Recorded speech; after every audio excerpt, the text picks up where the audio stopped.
میں نے اپنے والد ماجد رحمۃ اللہ علیہ سے حضرت مولانا مفتی محمد شفیع صاحب رحمۃ اللہ علیہ اللہ تعالیٰ ان کے درجات بلند فرمائے، ان سے سنا، حضرت نے کہیں حکایت پڑھی ہوگی، ہے تو حکایت ہی لیکن بڑی سبق آموز ہے۔ حکایت یہ ہے کہ ایک شخص نے ملک الموت یعنی حضرت اسرائیل علیہ السلام کو خواب میں دیکھا۔ ملک الموت جن کو اللہ تعالیٰ نے انسانوں کی روح قبض کرنے کے لیے پیدا فرمایا ہے، اور یہی وہ خدمت انجام دیتے ہیں۔ اللہ تعالیٰ کے حکم سے لوگوں کی روحیں قبض کرتے ہیں، جس کا حکم ہو جاتا ہے کہ وہ جاؤ قبض کر لو، روح قبض کرنے کے لیے پہنچ جاتے ہیں۔ تو کسی نے ان کو خواب میں دیکھا اور ان سے کہا کہ حضرت آپ کو ایک ہی کام ہے دنیا میں، کائنات میں، لوگوں کی روح قبض کرنا، اور جب روح قبض کرنی ہوتی ہے تو آپ اچانک لوگوں کے پاس پہنچ جاتے ہیں اور قبض کر لیتے ہیں۔ کوئی نوٹس ہی نہیں بھیجتے، کوئی نوٹس بھیجتے کہ بھئی 1 مہینے کے بعد میں آنے والا ہوں، تو لوگ کچھ تیار ہو جاتے اور تیار ہو کر پھر دنیا سے رخصت ہوتے۔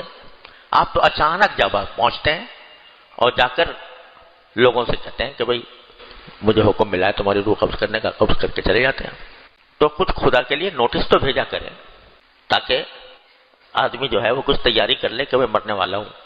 تو حضرت جبریل علیہ السلام، حضرت اسرائیل علیہ السلام نے جواب میں کہا کہ ارے بھائی میں تو اتنے نوٹس بھیجتا ہوں کہ جتنا کوئی نہیں بھیجتا ہوگا، لیکن میں کیا کروں، کوئی نوٹس پر کان ہی نہیں دھرتا۔ انہوں نے کہا کب بھیجتے ہیں؟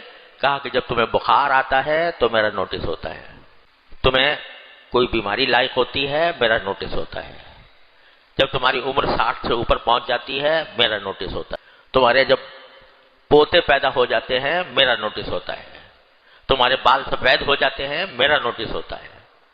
ہر موقع پر میں تم کو نوٹس بھیجتا ہوں کہ اب تمہارا وقت قریب آ رہا ہے، تو لیکن میں کیا کروں کہ تم نوٹس لیتے ہی نہیں ہو، تم اس کے اوپر عمل کرتے ہی نہیں ہو، یہ سمجھتے ہو کہ بس ساری زندگی ایسے ہی رہنی ہے۔ تو میرے نوٹس تو بہت ہوتے ہیں، اور اسی بات کا ذکر قرآن کریم میں بڑی خوبصورت انداز میں اللہ تعالیٰ نے فرمایا کہ جب اللہ بچائے جہنمی لوگ اللہ تعالیٰ سے یہ کہیں گے کہ یا اللہ زندگی تو ایسے گزر گئی، لیکن ایک مرتبہ ہمیں واپس دنیا میں جانے دیجئے، پھر دیکھیے ہم کیسے متقی پرہیزگار بنتے ہیں، اب تو ویسے ہی ہم نے غفلت میں گزار دی، ایک مرتبہ واپس جانے دیجئے۔ تو واپس جا کر ہم یقیناً اب ہم بڑے پرہیزگار ہو جائیں گے، گناہوں سے بچیں گے، آپ کے حکم کی تعمیل کریں گے، زندگی بالکل بدلی ہوئی ہوگی، ایک مرتبہ بیٹھ کے تجربہ کر لیجیے۔ تو قرآن کریم اس کے جواب میں فرماتا ہے اولم نعمرکم ما یتذکر فیہ من تذکر، ارے بندہ خدا کیا ہم نے تمہیں اتنی عمر نہیں دی تھی، اتنی عمر کہ ما یتذکر فیہ من تذکر، جس میں کوئی اگر نصیحت حاصل کرنے والا ہوتا تو نصیحت حاصل کر لیتا۔ ارے بھائی 50 سال، 60 سال، 70 سال، 80 سال تمہیں عمر دی تھی، اور یہ اتنی عمر ہے کہ اس میں اگر کوئی شخص ٹھیک ہونا چاہے تو اس کے لیے بالکل کافی تھی، ٹھیک ہونے کے لیے کوئی لمبے چوڑے کام کی ضرورت نہیں، توبہ کرے اپنی سابق زندگی سے، جس وقت توبہ کر لے گا اور اللہ تعالیٰ کے حضور رجوع کر لے گا اسی وقت وہ ٹھیک ہو گیا۔ تو اتنی بڑی طویل عمر میں کوئی بھی وقت جو انسان اپنی اصلاح کے لیے خرچ کر لے، توبہ کرنے کے لیے خرچ کر لے، ایک لمحے کے اندر ٹھیک ہو سکتا ہے۔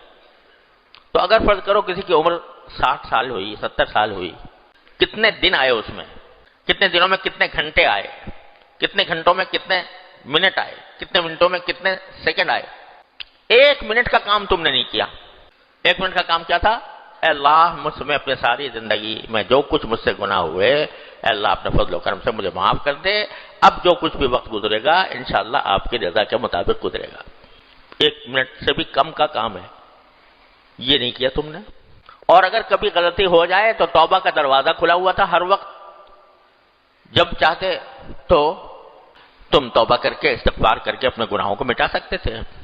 اتنی لمبی تمہیں عمر دی تھی۔ اولم نعمرکم ما یتذکر فیہ من تذکر، کیا ہم نے تمہیں اتنی عمر نہیں دی تھی جس میں نصیحت حاصل کرنے والا اگر چاہتا تو نصیحت حاصل کر لیتا۔ ایک تو یہ بات، اتنی لمبی عمر دی تھی۔ دوسرے کیا وجاءکم النذیر، اور اس عمر میں بھی تمہارے پاس آگاہ کرنے والے، خبردار کرنے والے، ڈرانے والے آتے رہے. یعنی یہ بھی نہیں کہ تمہیں خالی چھوڑ دیا گیا ہو، تمہیں ڈرانے والے آتے رہے، تمہیں آگاہ کرنے والے آتے رہے. سب سے بڑے آگاہ کرنے والے کون؟ حضرات انبیاء کرام علیہم الصلوۃ والسلام.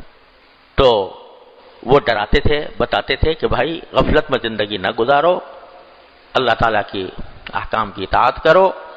وہ آتے تھے. انبیاء کرام کے بعد اللہ تعالیٰ نے انبیاء کرام کے وارثین بھیجے، صحابہ کرام، ساری زندگی ان کی اس کام میں صرف ہوئی. تابعین، تبع تابعین، پھر ان کے بھی وارث علماء کرام، اولیاء اعظام، بزرگ، داعی، مصلح، کوئی زمانہ ان سے خالی نہیں رہا، جو پکارتے رہے، دعوت دیتے رہے کہ اپنی زندگی کے لمحات کو غنیمت سمجھو اور غنیمت سمجھ کر اس کا ایک ایک لمحہ اپنے اللہ تعالیٰ کی رضا میں خرچ کرنے کی کوشش کرو. یہ سب آتے رہے، لمبی عمر ملی اور تمہیں آگاہ کرنے والے بھی آتے رہے. اس کے بعد پھر اب تمہارے پاس کیا حجت باقی ہے؟ ساری حجت ہم نے تمام کر دی. اور یہ جو فرمایا کہ ڈرانے والے آتے رہے، اس کے ایک معنی تو یہ ہے جو میں نے ابھی عرض کی ہے، انبیاء کرام آئے، انبیاء کرام کے وارثین آئے، اللہ والے آئے، دین کے داعی آئے، اور وہ ڈراتے رہے، آگاہ کرتے رہے. اس کی اور تفسیر بھی ہے. بعض حضرات مفسرین نے فرمایا کہ جو نذیر فرمایا کہ اللہ تعالیٰ نے تمہارے پاس بھیجا تھا ڈرانے والا، تو ڈرانے والے سے کیا مراد ہے؟ تو بعض حضرات مفسرین نے فرمایا کہ سفید بال، جب آدمی کے سر میں، داڑھی میں سفید بال آ جائے تو یہ سفید بال کیا ہے؟ یہ ڈرانے والا ہے کہ تمہارا وقت قریب آنے والا ہے. اور دوسرا ڈرانے والا کیا ہے؟ کہتے ہیں کہ پوتا، جب کسی کا پوتا پیدا ہو جائے تو یہ پوتا بھی ڈرانے والا ہے. کیا ڈرانے والا ہے؟ کہ اب یہ پوتا زبان حال سے کہہ رہا ہے کہ بڑے میاں تمہارا وقت ختم ہوا، اب ہم آنے والے ہیں، ہمارے لیے جگہ خالی کرو. تو پوتا اگر آ جائے کسی کا، وہ بھی ڈرانے والا ہے کہ وقت قریب آ رہا ہے. تو سفید بال کی بھی تفسیر کی ہے بعض حضرات نے، اور پوتے سے بھی تفسیر کی ہے کہ پوتا آ گیا تو اب سمجھو کہ تمہارا وقت آنے والا ہے. تیسرا یہ کہ بیماریاں کثرت سے آنے لگیں، کثرت سے آنے لگیں. آج بخار ہے، کل نزلہ ہے، کل کھانسی ہے، کل نمونیا ہو گیا، کبھی پاؤں کے گھٹنے خراب ہو گئے، کبھی آدمی جو ہے چلنے پھرنے سے معذور ہو گیا. یہ جو بار بار جب بیماریاں آ رہی ہیں، یہ بھی کیا ہیں؟ ڈرانے والی، نذیر ہیں. السلام علیکم. جی دوستو، آپ نے دیکھا اور سنا شیخ مفتی تقی عثمانی صاحب حفظہ اللہ کو کہ شیخ مفتی تقی عثمانی صاحب حفظہ اللہ کیا بیان فرما رہے